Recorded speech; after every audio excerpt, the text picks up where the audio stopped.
ప్రయాసపడి భారం మోసుకొనుచున్న సమస్త జనులారా, నా యొద్దకు రండి, నేను మీకు విశ్రాంతిని కలగజేతును అని ప్రభువైన యేసుక్రీస్తు వారు సెలవిస్తూ ఉంటున్నారు. ప్రభువైన యేసుక్రీస్తు వారు ఈ రీతిగా సెలవిస్తూ ఉంటున్నారు. నా యొద్దకు వచ్చిన వారిని నేనెంత మాత్రమును బయటకు త్రోసివేయను అని ప్రభువైన యేసుక్రీస్తు వారు సెలవిస్తూ ఉంటున్నారు. పరిశుద్ధ గ్రంథము బైబిల్ తెలియపరుస్తూ ఉన్నది.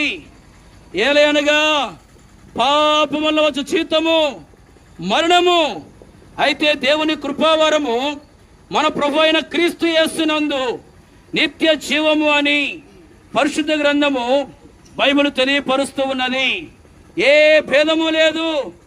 అందరూ పాపము చేసి దేవుడు అనుగ్రహించే మహిమను పొందలేకపోతున్నారని పరిశుద్ధ గ్రంథము బైబిల్ తెలియపరుస్తూ ఉన్నది.